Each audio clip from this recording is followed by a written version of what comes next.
Welcome to Unit 7, Lesson 1. Today we're going to be talking about blood and blood types.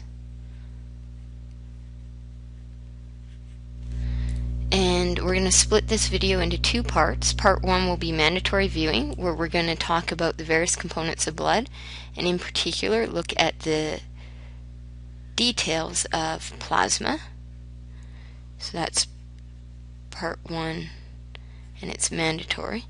And then in class we'll pick up and look at the cell-based portion of blood and look at the various blood types and explain how we determine blood types and what happens if you receive the wrong blood type, as well as understanding the hemolytic disease of the newborn. So let's start with by looking at just some facts about blood. One of the things that is surprising to many people is that blood is considered to be a connective tissue. So even though it flows, it is a tissue within our body.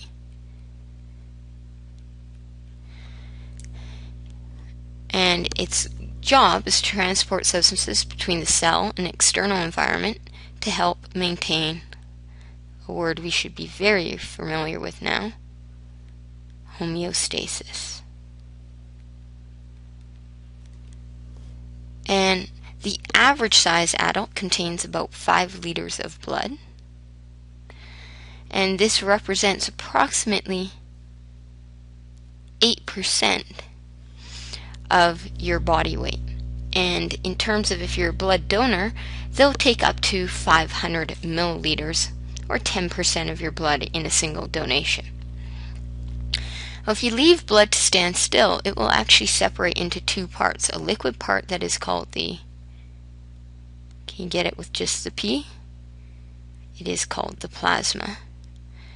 And a solid part containing the cells.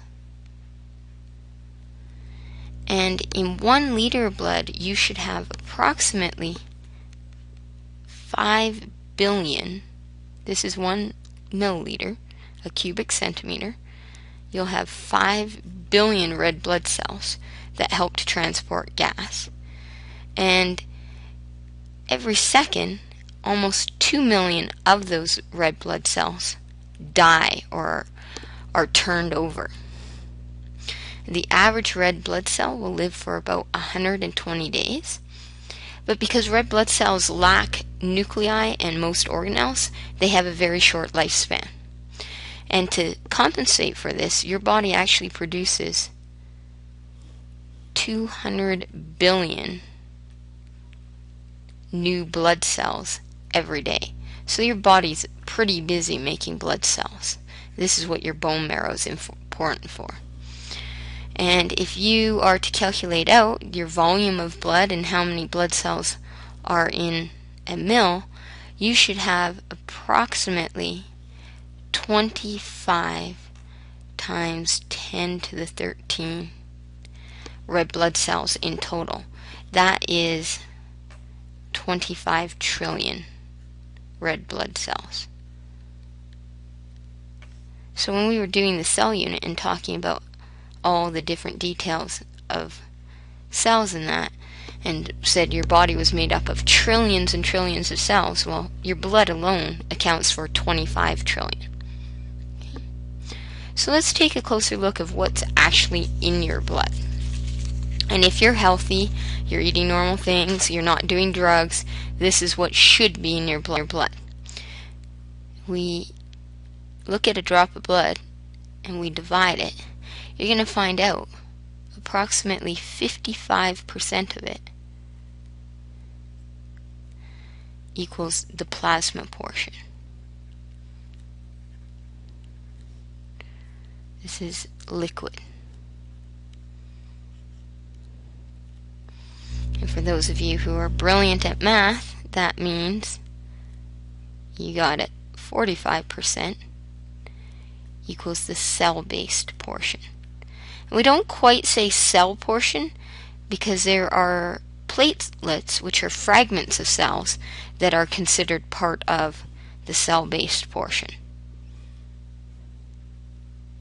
Sometimes they call it the formed elements. that's kind of a weird name. So I'll just refer to it as the cell-based portion. And we're going to take a closer look at what's in the plasma here. And if you look at the pictures, hopefully the pictures will give you some hints. So the first one is, of your plasma, approximately 90% of plasma equals water. Vast majority. And the water is necessary for dissolving all the various components that we want to transport along this body. And you have dissolved in that water this little guy. If you've ever watched the commercial and he's sad and he cries, it's very sad because he's all lonely, he's left out. It is your salts. So salts, ions, and what we call electrolytes.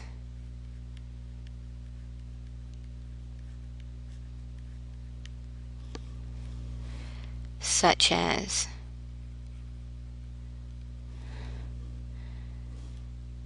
Na+, K+, Mg2+,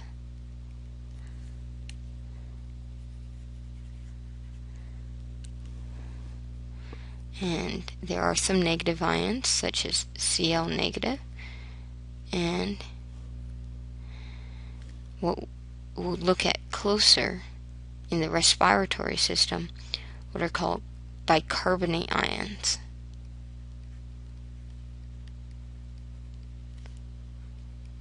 To buffer blood's pH,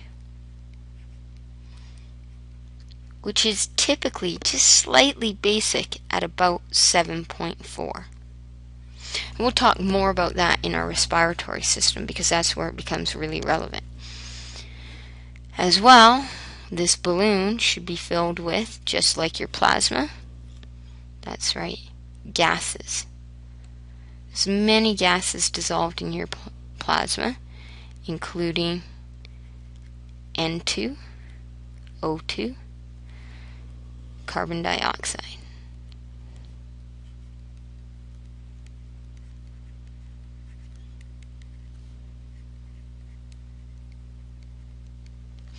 And then all these three things should be common structures to you.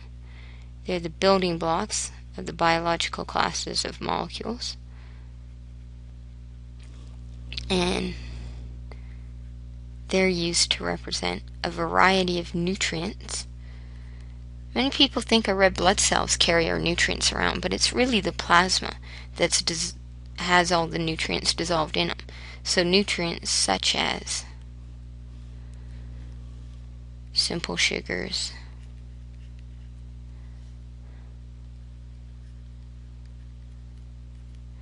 amino acids,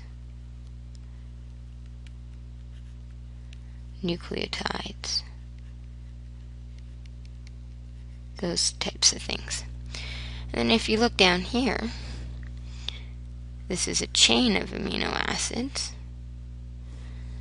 Your blood, your plasma, also contains full proteins dissolved into it. And these proteins usually fall into three major classes.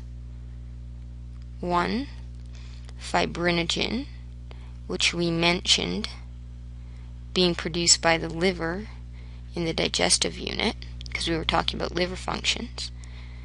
This is for clotting blood.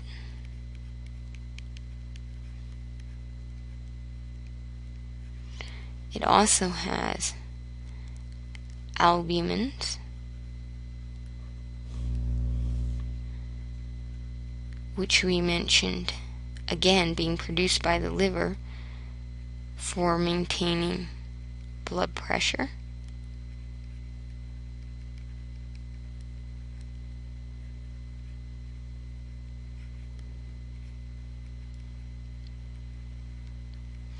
And finally, we have what are called globulins,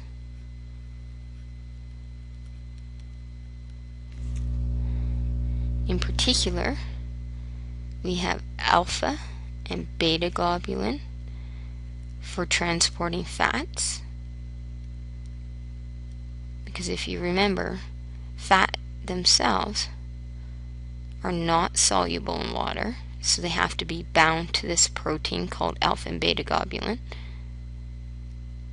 And my favorite globulins, they're called gamma globulins, which are antibodies that help protect your body from infections. As well, hopefully you don't necessarily have drugs in your body, but you should take these daily if you don't have a good diet, and that is, in your blood should be vitamins. As well, your blood should be carrying some levels of cholesterol. Remember, not all cholesterol is bad. We do need some to maintain our cells and to produce various hormones, which are also dissolved in the blood. And finally, dissolved in your blood are wastes. This can include small amounts of CO2. Most of it is a lot of it's transported in the plasma, some of it's transported in the actual red blood cells, as well as urea from breaking down proteins and uric acid from breaking down proteins. Okay, so that's what's in our plasma, which is 55% of what's in our blood. So this is the end of part 1, which was the mandatory portion. Okay, so I'm going to stop there. If you have any questions, please come see me. Otherwise, have a good day, and I hope to see you in class.